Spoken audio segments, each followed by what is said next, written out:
Islam Makhachev is putting in serious work as he prepares for his upcoming fight with Jack Della, improving his striking to handle Jack's dangerous punching power. The focus has been on conditioning, cage control, and solid defense, giving Islam the tools to stay composed under pressure and Maddalena. His training camp is sharpening his world-class wrestling while also limit mistakes. His goal is clear: be ready for every challenge Jack brings on fight night.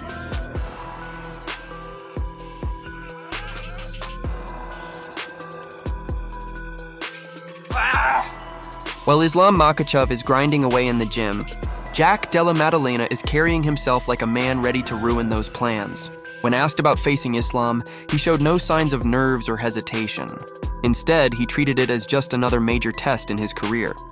Calm, confident, and composed, Jack made it clear that he's focused on putting everything together once the cage door closes. He's obviously a very good fighter, big challenge, one of the best in the world, so honestly, preparation is much the same. Challenging 5-round title fight, so just working on a solid game plan and then going to put it together. The moment that really turned heads came when Jack admitted his dream scenario, stepping into Madison Square Garden and finishing the pound-for-pound #1. He spoke openly about just how massive that would be, even hinting at the electric atmosphere it could create if he pulled it off. It didn't come across as wishful thinking, but rather as a clear vision of what he truly believes is possible. November 15th. Do you feel like you're finishing this one? I'm going to go for it, I would love, obviously that'd be the best case scenario, get the finish. I can see it happening, I can see it blowing the roof off MSG, taking out pound-for-pound #1 with no doubts, When asked what he expects from Islam, Jack didn't tie himself to just one scenario. He acknowledged that the fight will likely open on the feet, but also predicted that Islam would look to mix things up, possibly shooting for a takedown early, especially after learning from Bilal's mistakes. The way Jack broke it down made it clear he's already preparing for those early scrambles and transitions. His grappling's a bit better than Bilal's, but he gets hit a lot more than Bilal does. Does that give you confidence that you're going to be able to tag him a few times? I mean, definitely, they're different fighters, different challenges. So yeah, obviously there's some similarities within the grappling style, but yeah, I definitely look at Islam as a completely different challenge, more of a finishing ability, more powerful. Jack even touched on the weight factor, suggesting that Islam moving up might actually make him stronger. That shows he's not counting on size to be an advantage. Instead, Jack is preparing for the absolute best version of Islam, treating this as the most dangerous fight of his career. It's not just hype, it's a mindset that proves he's completely locked in. Turn that off. Do you expect Islam to try and strike with you, or do you think that his game plan with you might try and take you down? It's hard to expect anything, I definitely feel like he will test the feet, I think it's going to start on the feet and we'll go from there. But yeah, I think he's going to try and mix it up. I think he's going to probably try and get on the wrestling early, I'd imagine. Looking back on the Bilal fight, he probably sees that Bilal's mistake was maybe not getting on the wrestling early. So yeah, I expect in the first round we'll get into some...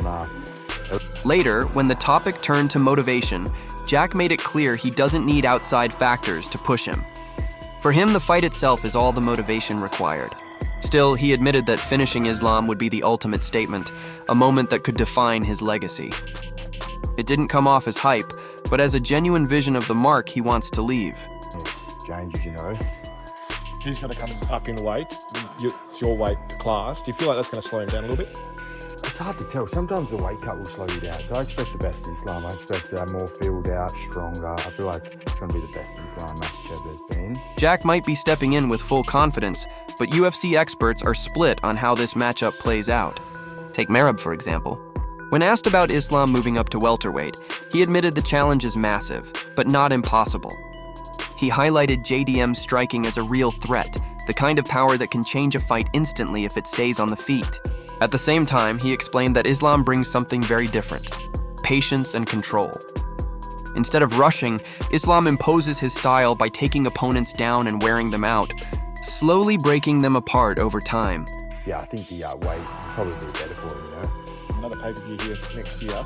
You win this, good chance you headline that. Does that help as well with the motivation stakes? Honestly, not really. I'm motivated, you know. It's a big fight, it's a big challenge, he's a dangerous opponent, so I couldn't really be more motivated. But obviously, yeah, the dream would be obviously to get the finish over Islam and then back it up. Merab also pointed back to JDM's fight with Belal, noting that Islam will almost certainly study that matchup and learn from where Belal came up short. According to him, those adjustments could make the difference if Islam wants to succeed at welterweight. Still, Merab didn't sound one-sided in his prediction. He admitted it's going to be a tough night regardless. While Islam has the skill set to potentially become a two-division champion, JDM's striking danger is real enough to keep the fight wide open. You mentioned Islam. He's moving up to 170. Do you think that he gets the job done and wins that title, or do you think JDM retains? It's gonna be hard for him, but it's possible to Islam Makhachev wins the second belt. JDM is great fighter, great striker, but Islam is tricky. He has a good wrestling, and he's southpaw. He don't get hits, but he takes people down and he mauls people down. After Merab's measured breakdown, Alexander Volkanovski brought a whole different kind of energy. He highlighted just how dangerous JDM is right now, especially after dealing with someone like Belal, who is widely respected for his wrestling. For Volk, that victory proved JDM isn't just a striker anymore. He's evolving into a complete threat, building confidence in his grappling and sharpening his takedown defense. The way Volk explained it, JDM is no longer just dangerous on the feet, he's becoming difficult to control everywhere. What really stood out was how Volk framed the challenge for Islam. He stressed that Islam knows he's stepping into the cage with a fighter who isn't just confident, but also riding serious momentum after a massive win. Volk made it clear this isn't the type of fight where Islam can lean only on his usual strengths. Instead, he expects JDM to test him early and often, which is why he called him a nightmare to deal with. Coming from someone who's been in there with the very best, those words carry real weight. And also, we all see the JDM Belal Muhammad's fight, and then I'm sure Islam will take lots of lessons from this fight, and maybe Islam will make some adjustments. It's possible, it's gonna be hard, but Islam can win the second. After Volkanovski emphasized how dangerous JDM has become, Jack's coach Ben Vickers added his own perspective. He pushed back against the idea that Islam is unbeatable, insisting that no fighter is flawless. According to Vickers, their camp has zeroed in on those rare openings Islam leaves behind, however small they may be. The entire strategy, he explained, has been built around identifying those gaps and creating a game plan to capitalize on them when the moment comes. People that are doubting him, how dangerous is he for Islam, especially everything that you know about Islam and the time you've spent with him? I mean, you can't doubt him. Look, I mean, he's a welterweight, and you've got Belal, who's a grappler, wrestler. Look how he handled that. And then you know he's a beast on the feet. And then he's early, and I guarantee you from that fight, his confidence in grappling and takedown defense has just gone to a whole nother level. So he's going to be an absolute nightmare. So he's a weapon. So I mean, I know that Islam's not taking. Vickers admitted that he looks at Islam differently than most fans and analysts. While many put him on a pedestal, and rightly so, given his pound-for-pound status, Vickers explained that this is the first time he's watched footage of Islam, not just as a fan, but as a strategist. Instead of admiring his dominance, he focused on the small weaknesses and openings that could be exploited. He noted that Islam will most likely stick to his trademark style, closing the distance, forcing grappling exchanges, and pressing Jack against the cage. But Vickers stressed that those very situations can also create chances for Jack to fire back. And that's where they believe the fight could turn.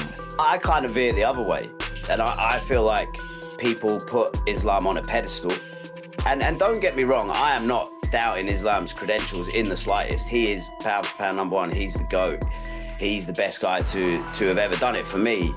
But For me now, it's the first time watching footage of Islam and not just enjoying watching him fight, and actually looking at where can we take advantage of some of the weaknesses that we perceive, some of the best spots where the opportunities arise. And I've seen a lot that I like, that I can work with, having now actually taken an analytical approach to watching Islam rather than just enjoying him, watching him waste people.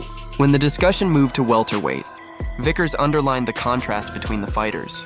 Islam has spent his entire career at lightweight, so there's uncertainty about whether his pace, strength, and pressure will carry over to a higher division. Jack, on the other hand, doesn't face that question. He's already tested and proven at the weight, showing he can handle long fights while maintaining pressure without fading. I ask you, do you think it's straight away shooting in, establishing his wrestling, getting JDM up against the fence, or do you think he goes out there and actually tries to test his striking against you guys? No, I don't think he's going to go out and try and test his striking, but I also don't think he's going to rush. You know what I mean? He's a very composed guy. He's a very high-level, skillful person. You know, he's not going to rush and be running at Jack's hips. You know, but he is going to try and get hold of Jack as quickly as possible, even if it's just to try and tire him out in the early parts of the fight and get him into his world quickly. He will take damage from Jack as Belal did if he's on the feet. So when it came to predictions about a possible finish, Vickers was clear. He trusts Jack's ability to land the decisive shot, whether it comes early or late. He pointed to Jack's performance against Bal, where he maintained consistent pressure while still carrying knockout power and sharp timing across every round. In Vickers' eyes, that ability to end the fight with a single strike is what makes Jack such a dangerous opponent. Who's your pick? Drop it in the comments below.